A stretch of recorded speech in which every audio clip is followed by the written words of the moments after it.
Nicole, Broadway, it's happened. You're here. Childhood dream realized. Yes, this is my childhood dream. It's crazy. A lot of people don't realize that I grew up loving the theater and musical theater, and I always dreamed of coming to Broadway. It was just going to be the right time and the right show. So here we are, Sunset Boulevard. The right time is interesting because I feel like a lot of actresses sort of get in their head, right, a goal like that, and it does come at the right time, in the right circumstances. And this, like you said, I loved when you won your Olivier Award. You said, this is not, I had a lot of dream roles, this was not it.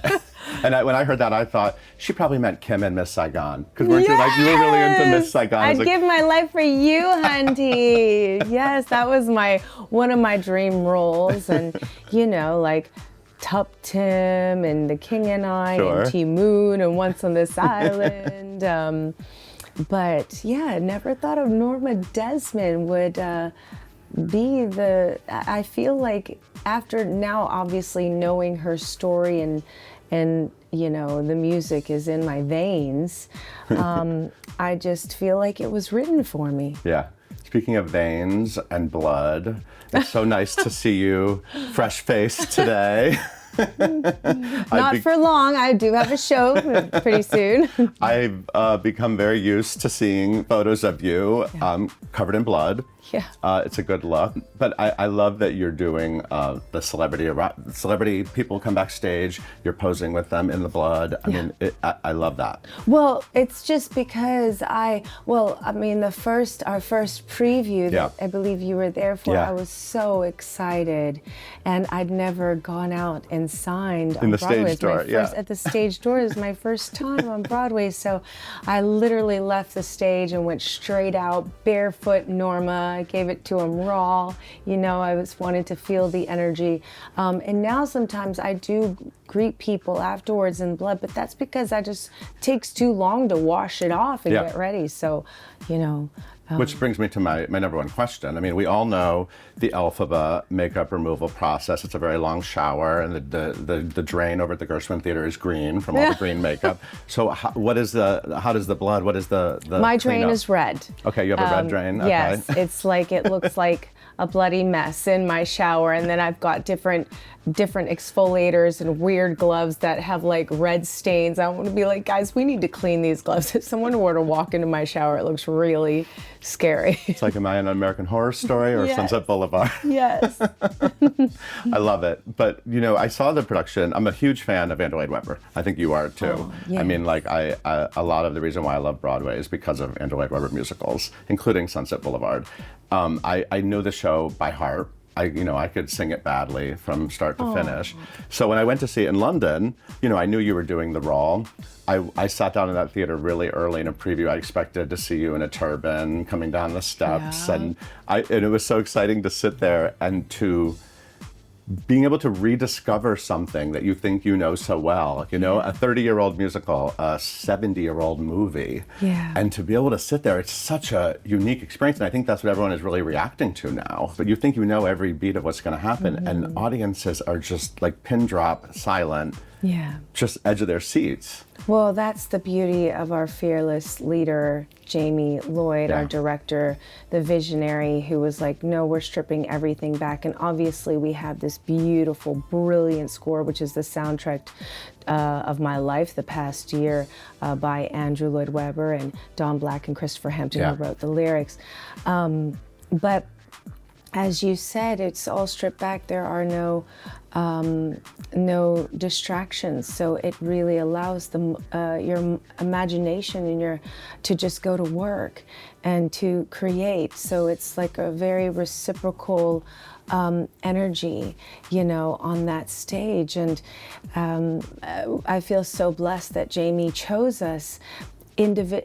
Particularly, you know, every single one, the show is very nuanced, you know, and there is nothing else on that stage except for us to really open ourselves up and share our real abilities, all of our abilities, and just to tell the most honest, truthful story. It's just our talents really that are up there. I mean, also the most unbelievable lighting. I've not seen the show, but I hear the lighting is exquisite, and then obviously we've got the cinematography, it's amazing, the camera work, and the screens, and the sound. We just have a brilliant team who's pulled it all together to create this whole new experience and bringing something really unique to Broadway and a unique way of storytelling, which is just kind of stripping it all back. And finally, letting the story really truly connecting with the story of these characters, the human story, and letting that speak for itself. And Norma gets her close up, which I love. Norma gets her close up. Not what people would expect, but she does get her close up. So what I'm curious about, so Jamie Lloyd came to you, obviously, with this idea of this show. Was the vision all sort of explained from the very beginning? What I'm curious about what it was like actually discovering it in the rehearsal room. Like, God, I would just wish I could have been in that room and seen how it all sort of came together, because this show ended up having a lot of revisions, right? And some period references were stripped out, and it was sort of like, it was really rebuilding a new show. Jamie came to me about this show over a few years ago, and he came to me with this big idea. Obviously, I heard the idea and I was like, this is your big idea, right? Like, to play this like deranged, faded film star. You know, I always say, honey, I'm a pussycat doll. I'm still good under bright lights, you know? But he just was like, please just read the story. And when I read the script, he sent me the script that night. When I read the script, it wasn't at all at what I'd remembered only in the film, the 1950s film that I had seen. Sure. He was like, just read the script and read her story. And when I read it, I really connected with Norma. I really empathized with her. And I really understood her on so many levels. And then I listened to the music. I couldn't believe it. I'm a musical theater fan, and I didn't know the music to Sunset Boulevard. And that's when I fell madly in love with her. You know, these songs, these lyrics, I feel like they were written for me. I'm back where I was born to be. I've come home at last. You know, we'll give the world new ways to dream. So I was like, okay, I think I get this. I really do. Like, I couldn't believe what I was absorbing in this material. Maybe this was my answered prayers to be able to.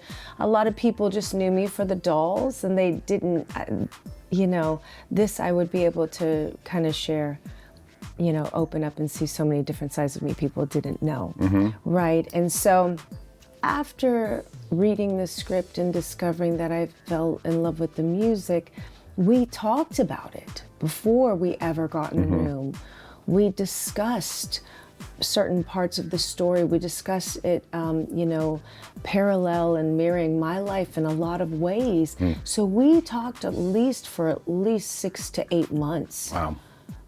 Just digging in and getting really personal with it and saying, listen, what about this perspective and this is my take on the story, because I can only bring, you want me to bring myself to it, I can only bring my authentic self by telling my story. And so Jamie was so receptive and open, and just really encouraged myself and all of the other actors to bring ourselves to the story. And so then by the time we got into rehearsals, Jamie creates a really sacred space for us.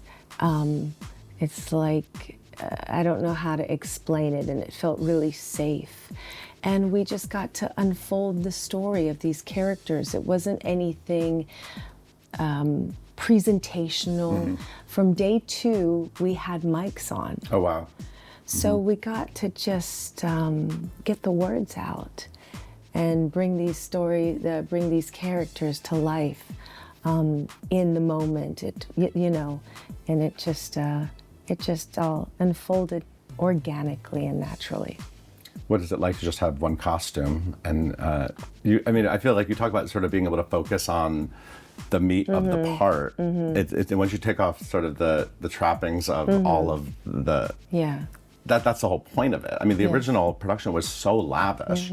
The set was enormous, and it lifted up in the air, and everybody was like, how is that happening? This mansion lifted up, and the costumes, I mean, the nonstop costume changes. And so to be able to just focus on the story and the music and the words. Well, needless to say, I was hardly thrilled when I found out I wasn't going to have any costumes, because I was like, listen, I want leopard print everywhere. I want a leopard print turban, a leopard print caftan.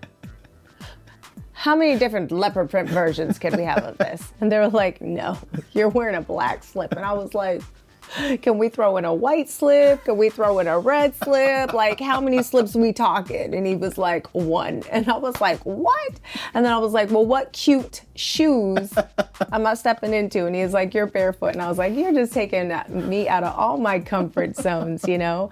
But like you said, it's great because it's so minimal, it's so bare and stripped back. And you get to the real meat and the heart of the stories of these people. And, yeah, and when you really connect and you get rid of all the noise, then that's when people, the story really comes to life. The imagination, like reading a book, you know, in these people's minds and in these hearts, and that takes over. And it is about a silent film star, but it's about so much more. I mean, it's about... oh, yes. I mean, that's the... you know, when I was watching you do it for the first time, I thought this could be... a reality star in modern day, like and even especially because you add a lot of great contemporary humor to it, and you know, because Norma Desmond is also sort of this campy character, right? I mean, it's very over the top. I mean, drag queens have played Norma Desmond for many years, but when you're treating her as a woman in a circumstance, it just adds so much more possibility to relate to it. Absolutely. The story is so relevant for all the characters. And for the entire story of Sunset Boulevard, it's so relevant today. And it's not just about, like you said, a faded silent film star. It's not even just about age. It's about the human story and the human journey and the battle that so many of us go through. You know, whether that is feeling, having to deal with change. Having to deal with time. Where does the time go? Not only just age, but having to deal with loneliness, abandonment, wanting to be seen, wanting to be heard. When you get to the heart of that, then that's when people are really able to connect. And when you were first cast... In their own way. Yeah, and I remember when you were first cast, everyone thought, oh, she's too young and beautiful to play Norma Desmond. And I thought, she's the exact right age. And the whole point is that Norma is a vibrant, beautiful woman. It actually makes it more heartbreaking when you see how much potential there is to celebrate Norma. That's the tragedy. Is when we were playing with Salome, I thought, okay, like what silly stuff are you going to want me to do? I'm obviously going to bring my sense of humor to this, Jamie. You know, what kind of old school kind of dancing do you want me to do? He's like, oh, there's no old school dancing. You're going to do like the stuff you did in the Pussycat Dolls. And I was like, but that's cool. And he's like, yeah, you're going to do you. And I was like, but that's not like, you know, Salome, like old school. And he's like, no, that's the tragedy, is you are so vibrant, you are so full of life, you're, you know, more fit, more brave, more everything than ever. And then the industry still, you know, just looks at your age and dismisses you. And it's the truth. It's crazy. I think when I started to hit my 30s, you know, people are like, you just go from like one age to like the mom. You know, you're like, wait, where? I just like jumped, you know, and they were like, they like don't want to consider you for like so many things. And you're like, are you kidding me? It's a bit crazy. I want to talk about your mom. When you won your Olivier, you said that the warrior of Norma Desmond comes from your mom. Tell me about her. Oh my goodness, my mother. My mother is my everything. She had me when she was 18 years old, and so she sacrificed everything for me her whole life. And she's just a beautiful, selfless, heart, but she's also incredibly strong, as are all of the women in my family that I admire and look up to. I mean, I have come from a long family of warrior women who just, you know those women that just hold it down for the entire family, like that, I don't want to say that silent suffering, but just that selfless love and sacrifice for their family. And I'm very proud to be of Hawaiian, Ukrainian, Filipino descent. So I know that my ancestors that came before me play a big part of who I am as well. So I would like to bring that groundedness and that connectedness to it. But yeah, growing up, it wasn't, I come from really humble beginnings. Yeah. And it's just nice to remember where you come from and your family, my mother, my whole family, my mom, my dad, my sister, my tutu, my papa, all my millions of aunts and uncles and cousins. They keep me, my faith strong and keep me very grounded. Yeah, and I know you were growing up in Louisville, Kentucky. Yeah. Kind of working class, right? Your family, and you wanted to get into theater, and I heard that when you were a teenager, you got into the production of Blvd at the Actors Theater of Louisville, right? Wow. Which is a great costume play. You played the Acolyte. What was it like? Was that sort of your first professional moment? And what was it like to be surrounded by theater people and to escape to that world? Yeah, you're exactly right. I had the honor. I was at the Youth Performing Arts High School in Louisville. I had kind of found my kind and my tribe, but it was such a young age. I think I was like 14, just turned 14, and I booked my first job at the prestigious Actors Theater of Louisville for the Humana Festival, a French play called Libet. Didn't speak a lick of French, but my name, Nicole, is French. And it was a whole new world for me to enter that sacred space. We got to be around those brilliant actors and to watch and to learn from them. And I would later go on to do another play for the Humana Festival called The Survivor, a Cambodian Odyssey about the Khmer Rouge, which was very heavy. But I will never forget, that's like a big part of my foundation. The roots of my training was at that theater, to be around those professionals. Like, these were professionals. This was like big time people. They'd fly in to come and do this theater. I will tell you though, I was so green. It was my teacher, God bless him, he's not with us anymore, Mr. Vaught, who said, you need to audition for Actors Theater of Louisville. And I was like, okay. And he's like, what are you gonna audition with? And I was like, I've got the perfect piece. And I went into the audition room for Actors Theater of Louisville, French play, Libet. And I swam around and I sang, look at this stuff, isn't it neat? Wouldn't you think my collection's complete? And I sang The Little Mermaid. That's all I had. I was so young, I didn't know what I was doing. But obviously I convinced them that I was a Little Mermaid because I got the role. Now I wish I saw you do that role. You must sing more of it. I gotta save my voice for tonight. Hey, no? you learn however you learn, right? And you're exposed to theater however you are, and you know what I mean? They saw that in you. And I know in college then you actually got to do tell me about some of the roles you got to do. Yeah, I went to Wright State University. I had the most wonderful, beautiful teachers and professors at my high school, but then also in college as well. And I played, Miss Sarah Brown. Great. In Guys and Dolls, Julie Laverne in Showboat. I played Punchinella in Commedia dell'arte show called Round Peg, Square Holes. Wow. I played in this play, The Harlem Renaissance. I played Velma Kelly in Chicago. Fabulous. let's see, I've done Tup Tim and King and I. And the King and I and Summerstock Theater. I love it.